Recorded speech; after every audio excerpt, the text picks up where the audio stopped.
Ya, kita langsung lanjut ke Pak Jamin dulu. Pak Jamin, berarti kalau tadi saya simpulkan pernyataan Pak Jamin, berarti ini merupakan suatu hal yang wajar ya ketika majelis hakim kemarin di persidangan ini tidak menindaklanjuti kesaksian dari Kamarudin berkaitan dengan ada pihak ketiga, ada dugaan pihak ketiga yang turut menembak Brigadir Yosua.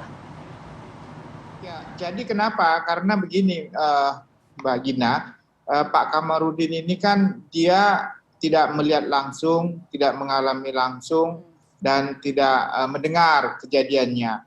Dia hanya orang yang melaporkan adanya suatu tindak pidana didasarkan kepada keterangan kliennya, ya. Nah, jadi belum tentu kepastiannya itu tentang apa yang dia dengarkan, apa yang dia alami dari orang lain, ya, bukan langsung dari orang yang berada pada tempat tersebut, sehingga alat-alat bukti yang ditujukan itu hanya sebatas keterangan tentang alat bukti petunjuk, ya, dan surat nantinya kalau ada memang.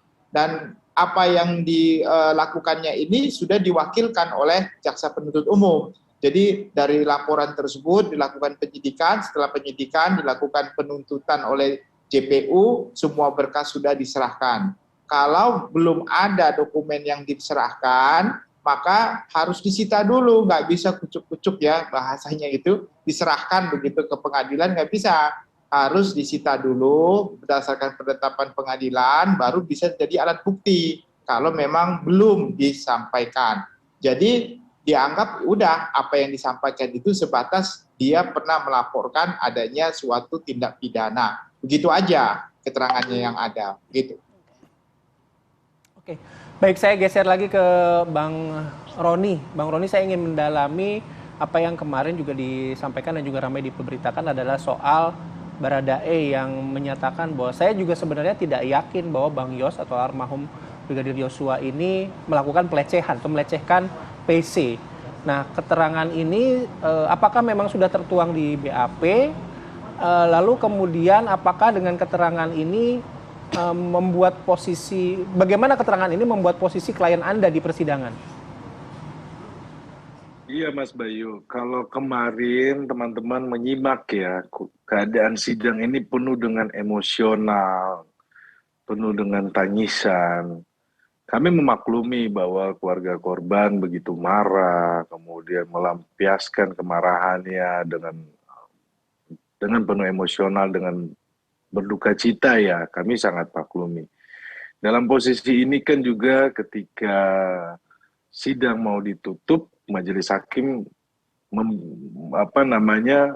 memberikan waktu ya, memberikan kesempatan kepada keluarga untuk mengeluarkan unek-uneknya ya, mengeluarkan isi hatinya. Saya pikir seperti itu.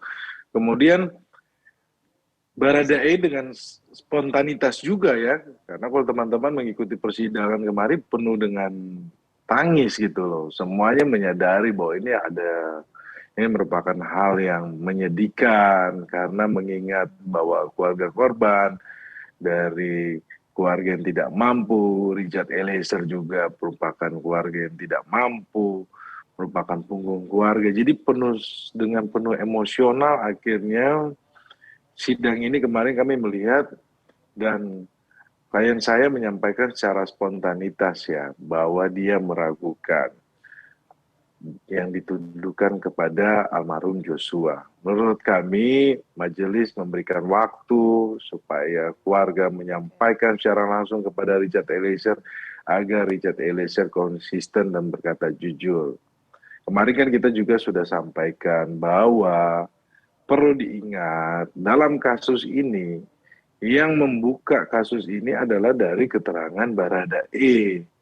Jadi supaya publik juga melihat ya bahwa berdasarkan keterangan Baradae maka terbukalah kasus ini. Tetapi kami mohon supaya anak ini masih terlalu muda, 24 tahun. Jadi bebannya juga terlalu berat. Nah, kemarin dengan situasi persidangan yang penuh rasa haru, rasa duka, rasa emosional ya kami hargai itu, kami memaklumi itu.